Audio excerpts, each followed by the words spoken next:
Can you see this? I've grinded it. Well, hello, I'm Piyush Raj and this is Will Be KG, and today we'll be talking about what I did for last 2 weeks.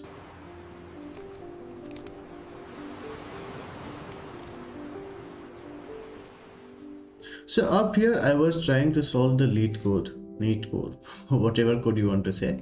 It's actually we just call it LeetCode for some reason, but it's all like a set of TSA problems which is meant to be a little competitive and mean to use some part of your brain.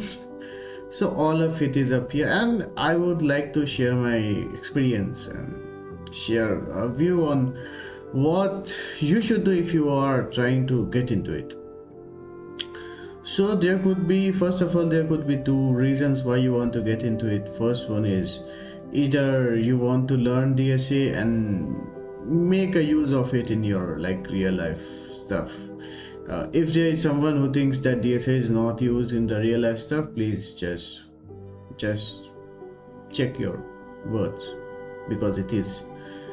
Though the thing might not look as crazy as it is in the competitive one, but at the end of the day you will be using the binary search, you will be using the linked list, you might be using the trees and or even graph. Like there are lots of places where you can use it, maybe in database, maybe in blockchain, maybe even simple things like if you want to do some kind of search.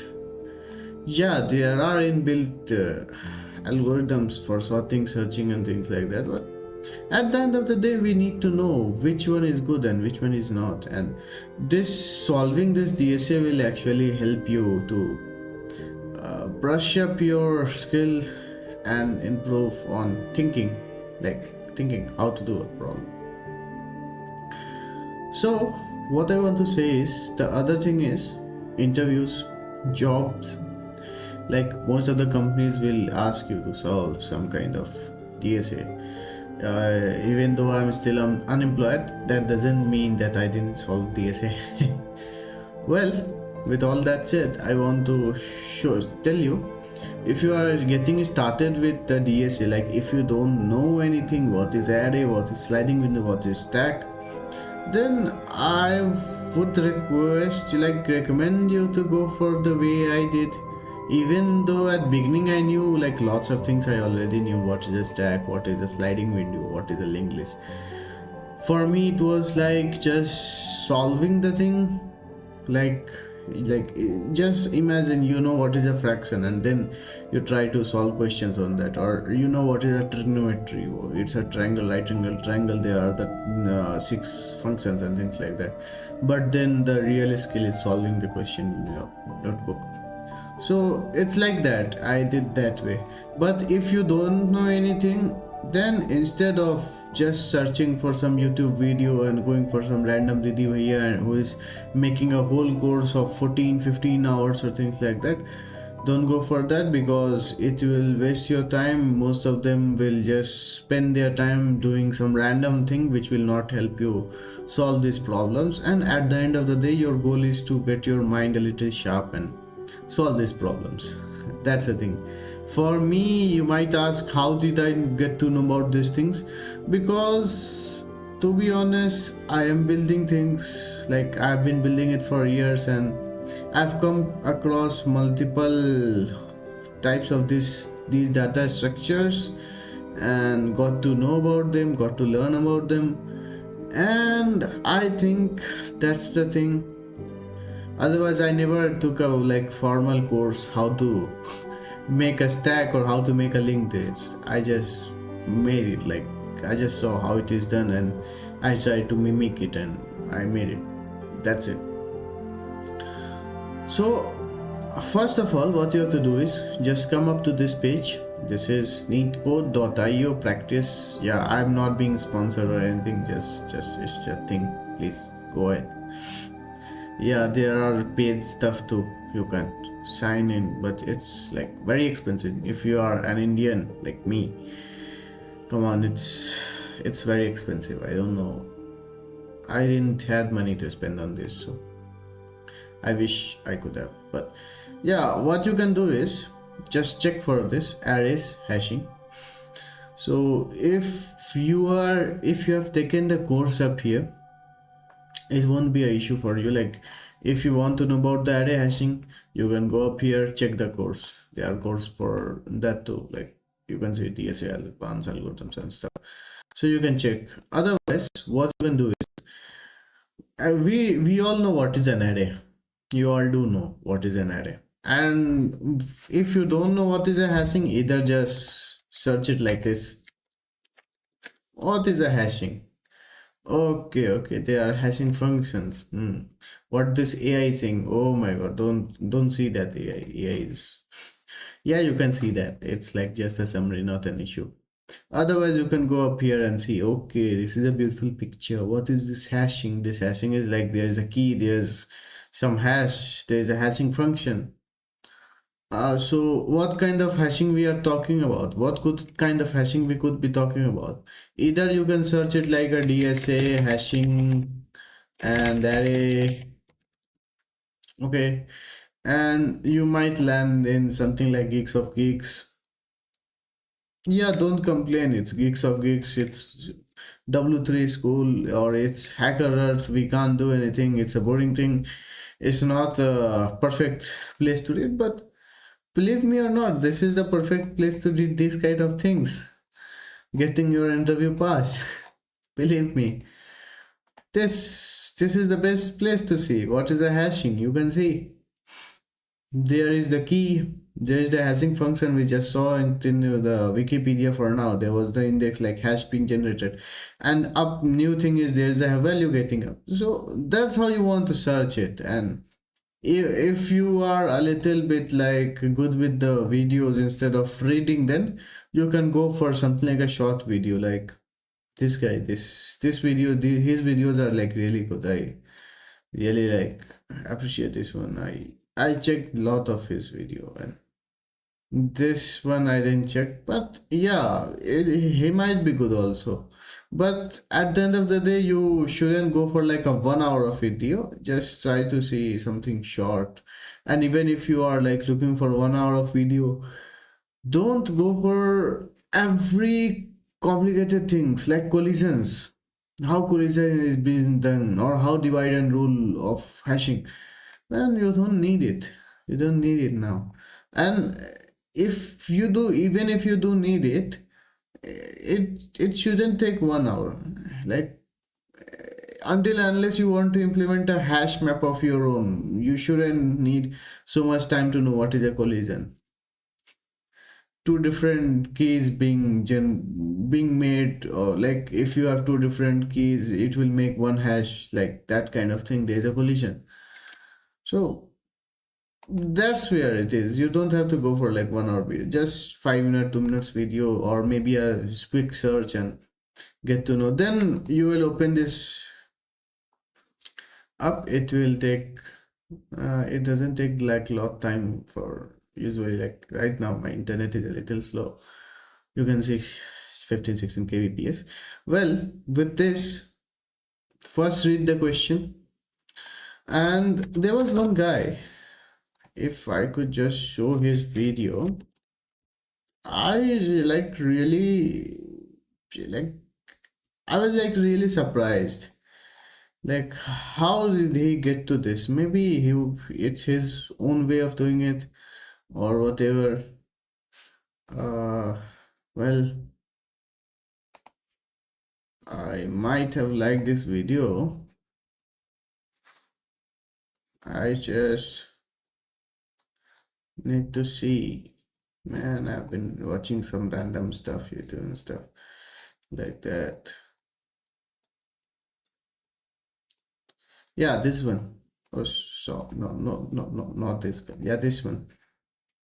Go ahead and check his video on dynamic programming. This one, like his video is like not small. It's 22 minutes and it's fine. Go ahead and check how he's doing it.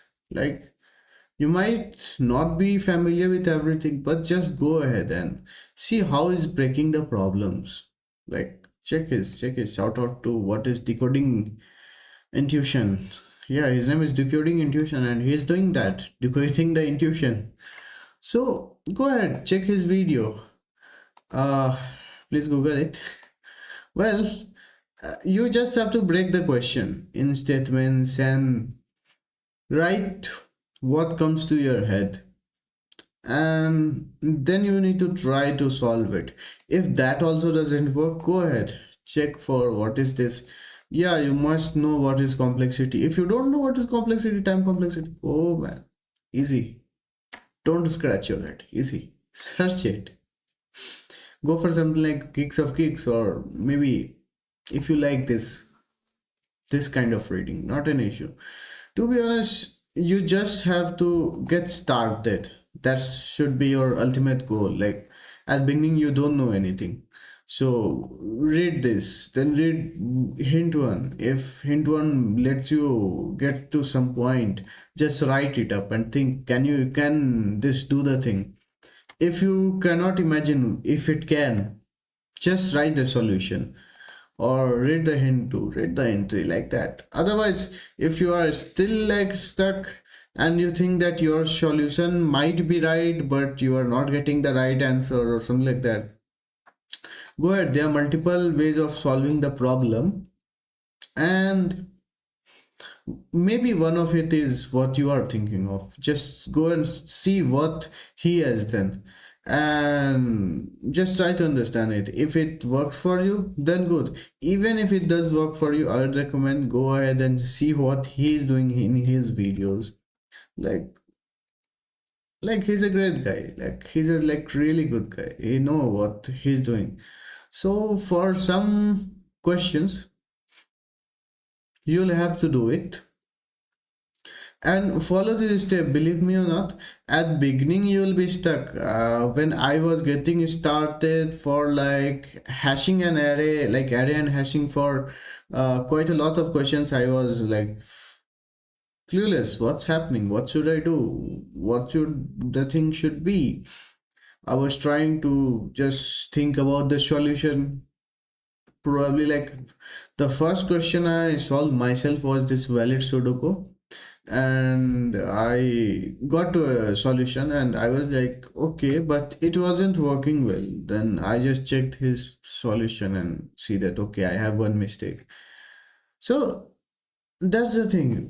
For the 2 pointers like valid palindrome, this one I need to see how he's doing it. Otherwise, for these three, I spend my time and solve it myself. Otherwise, for trapping the water, this took me time and I saw the solution.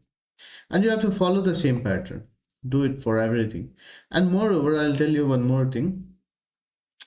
This category, these categories, these all categories are actually divided into subcategory. Okay. Like whatever, take maybe three. Okay, maybe three. Then first four question might be solved in a different way, then 4 5 question might be solved in a different way. Like even for backtracking, the few questions have some different way of solving, few questions have some different ways of solving, and you need to know what are the ways to solve.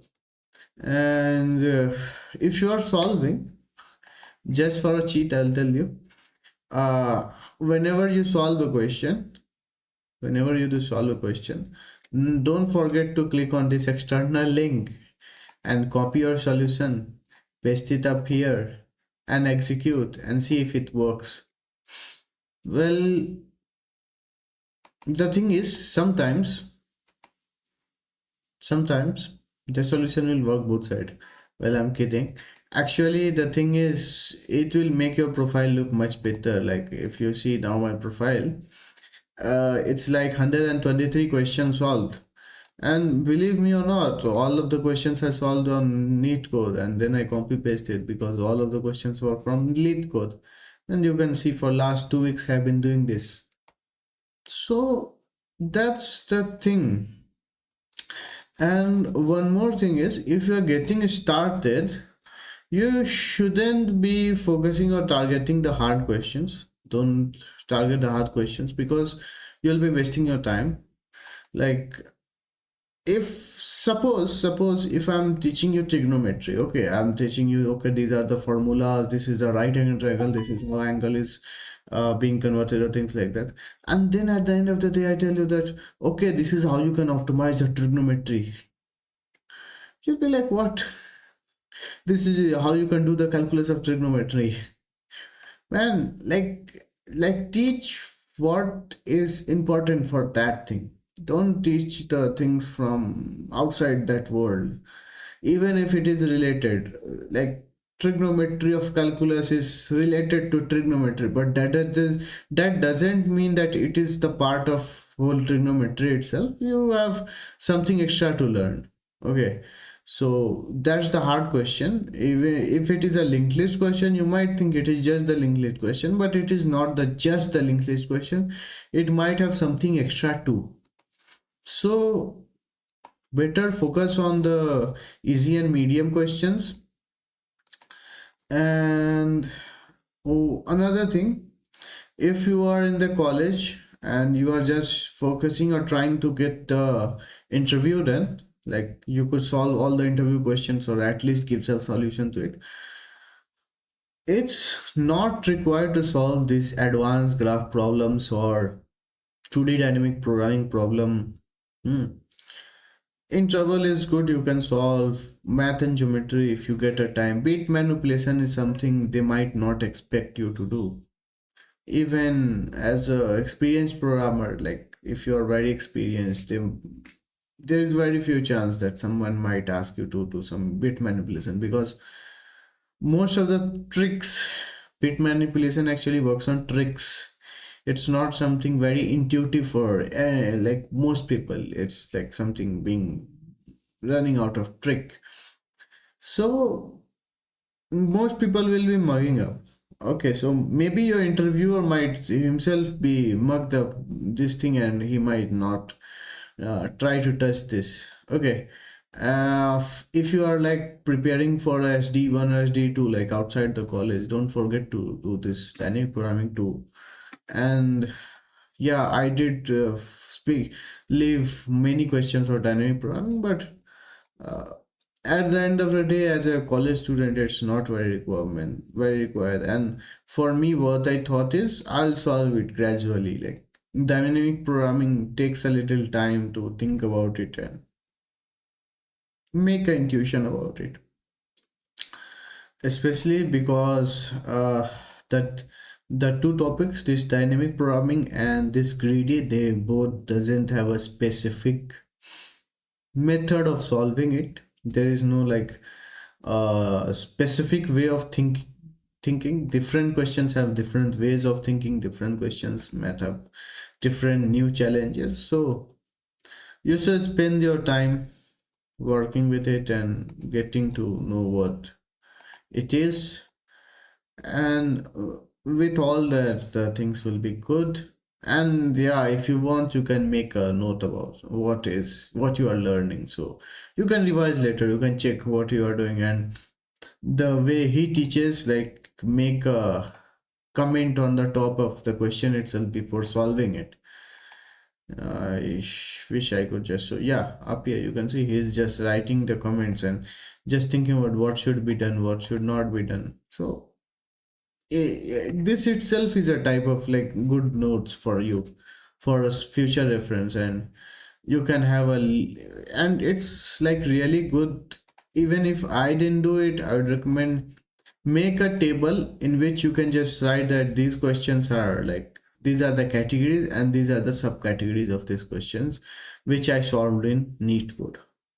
Well, with all that said, I think I just completed whatever I could have said about this experience. Anyways, thank you.